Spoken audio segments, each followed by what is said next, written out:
Rescue Rangers, any percent. Here we go. All I have to do is switch cartridges. There we go. Whoa, that was not cool. All right. Whose Kirby is this? There we go. All right. So, relatively recently, new tech was discovered with Rescue Rangers. So if I let the game do this right here, load the demo, RNG is locked in place all the time at the same time, or in the same spot. So we're gonna take Glorious Lord Dale and not Inferior Scrub Chip through this game. 12 minutes. Yes, fast. All right. Let me know when you're ready to click a timer, and I will tell you. 3, 2, 1. You ready? 3, 2, 1, go! Alright, Rescue Rangers, not Dragon Warrior 3 any percent. This is one of them NES platformers that Capcom did in the 80s, and it was really good.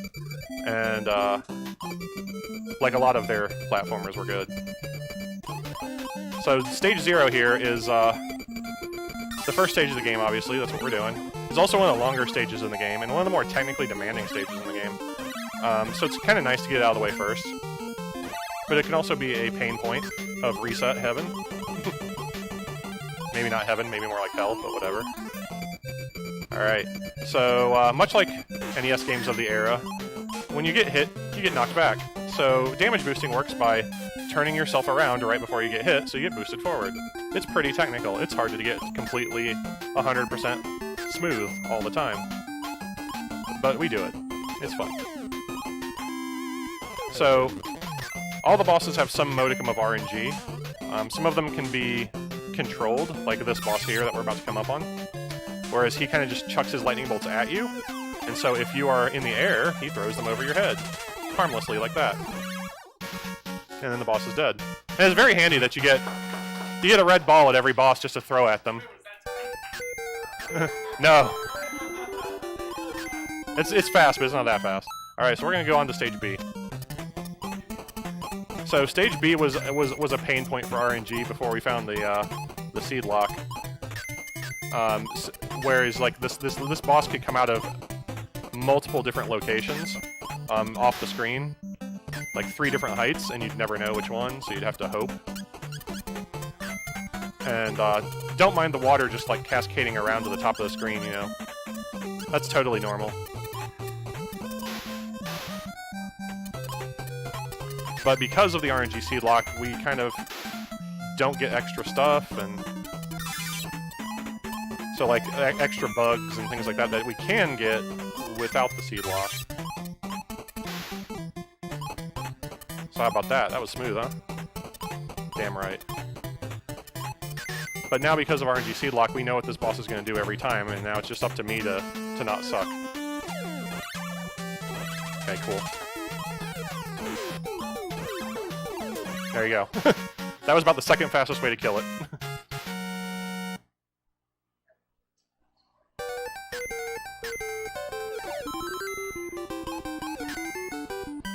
All right. So Stage D. This is the kind of gatekeeper run killer stage a lot of the time.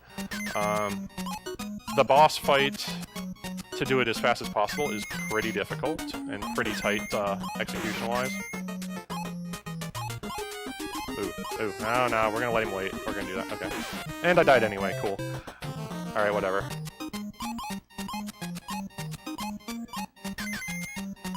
We're gonna try that over.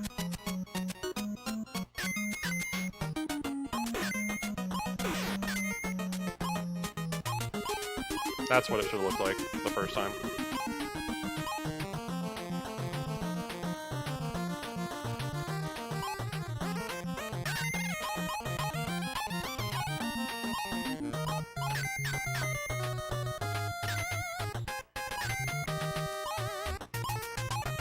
Nope. We'll do the backup, that's alright. Normally we jump over that ball, but it's whatever. The backup actually... Oh, shoot. Okay. Apparently it didn't recognize my left input to turn around. That's okay.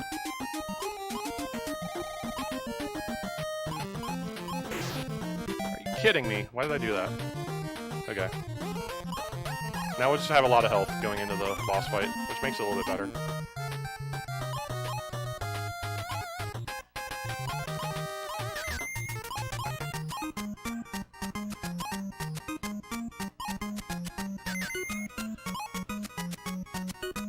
Alright, so we're coming up on the boss. This boss kind of can move back and forth randomly, like across the length of the time.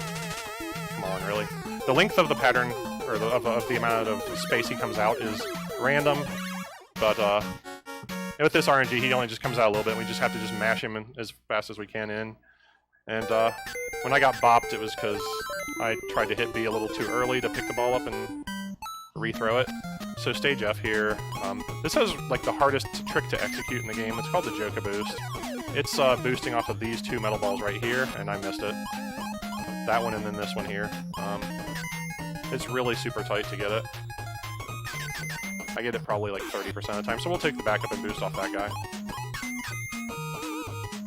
NBD. So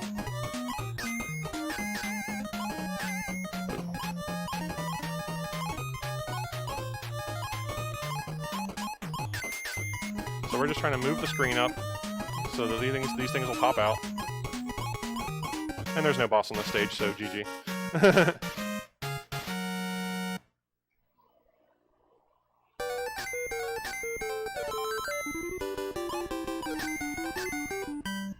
Can I read a donation? Go for it.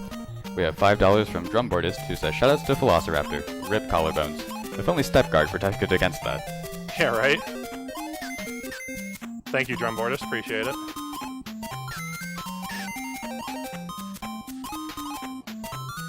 So this stage is pretty cut and dry. It's a pretty easy one. Some of the jumps I think they're easy, but I think they look cool. Like when I jumped over the one crocodile and then ran under the other one. I thought that was kind of cool. I always thought that was a cool jump. And it's not particularly difficult to do. So by killing that antlion, there's normally 2 bombs in front of that door. By killing that third antlion, despawns one for some reason, so that's cool.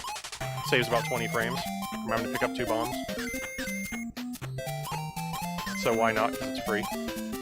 Free 20 frames is always a good amount of frames. So alright, so now we're at the boss. Not quite so fat cat. He throws his coins at you, but if you are in a particular position, he can't really hit you with them. So he throws them either to your right or left, and you just keep throwing the ball at him, and it's good. So the interesting thing about the seed lock is, so for most of the bosses that have some sort of RNG element that makes the run annoying, we don't get the best pattern they give. We get some of the either okay or worse patterns, except for the final boss. The final boss actually gives us a really good pattern that we can work with, which is really nice.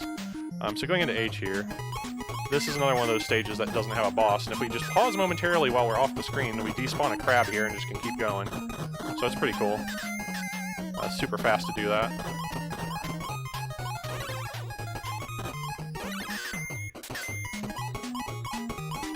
So we just maneuver through the stage, no big deal. Jump over crabs, jump down, go under this guy, boost off. Oh, I jumped too early. Or actually, I stopped too early, but it's just a minor loss, no big deal. So we got these guys. They turn into you. They're chameleons, I guess, or something. Oops, I missed that jump a little bit. But no death is a good jump in some instances. So no boss. We're done with that stage. Cool.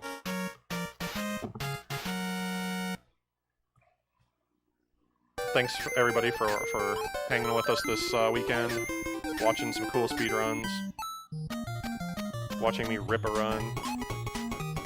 That's never happened to me before. Hashtag. Hey, I mean, the Darkest Dungeon run didn't actually die, which I think might be the first time it hasn't died in one of our marathons, so something had to take its place. Yeah, I mean, I actually have never ripped a run in a marathon before, so it's a first time for me. Sad, but it happens, I guess. I should have paid more attention to where my stuff was, and apparently I didn't notice that, so... Alright. So these fans are fun. They artificially inflate the length of the stage by making you run slow. It's whatever. We're done with them. So the boss that's coming up is not right here. We still got a little bit of stage to go. But the boss coming up there's a quick kill to it, and it's pretty tight. I get it most of the time, so we'll see.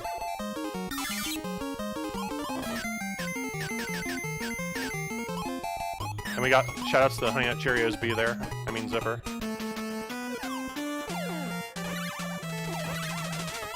I got the 3 hits, which is the hard part. And that's the quick kill. So, kind of the mechanics behind that boss, if it's hit, when it reaches the middle of the screen, it will break apart like you saw. And it's really hard to hit it 3 times before it gets to the middle of the screen. And really the only time you can do it is right there at the beginning. And you have to be really quick about it, because you have to hit him the first time basically just as he crosses the middle threshold. So if you do it too early, he'll actually just break apart right away. And then you miss it. But I'll try not to talk too much over this music because it's pretty tight. Plus this stage is a heavy execution stage.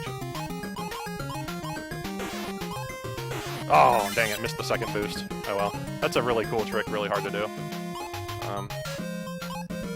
I got the first one though, so I'm happy about that.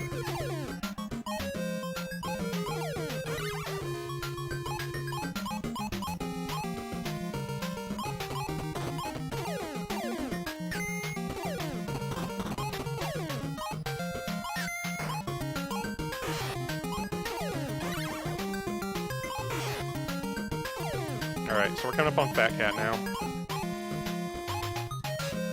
Alright, here we go. Ready on time? And time. You know. So, is that world record for broken collarbone percent? Probably. No, I actually have gotten like sub 1030 and sub 1020. Well. So, actually, to be fair, I actually got my most recent PB with this broken collarbone, which was a 1010. Oh. So, which is not world record, but it's pretty good. Please don't. Oh no. Please don't. I think my girlfriend might kill you. Well, I want to point out thank you. once again the Earthbound incentives. If you want to snipe those, do it right now. Anyway, let's go. Give a big hand to Philosoraptor. Thank you guys. At least I got to finish one run for you. I'm happy about that. Thanks for having me, and hope you're enjoying the marathon. We got our final run, Earthbound. So our final run of the marathon, Earthbound. So stick around for that. My Mike's pretty good at this game. It's a race too. And after that, everyone who's left in here, if you guys all want to take a picture, that's what we're trying to do after this. So stick around.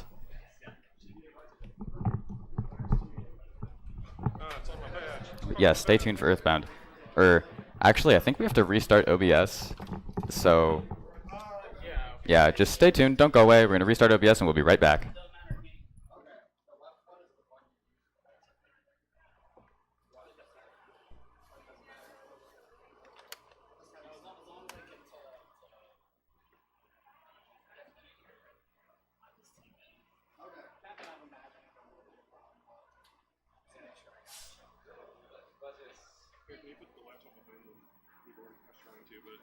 One-handed is kind of rough on that. And I am kind of mad about doing Mario 3, but I'll roll with it, whatever. Unfortunate, and Spencer wanted to let you know that he got that donation for the things wrong. Right, I know. He feels really bad. I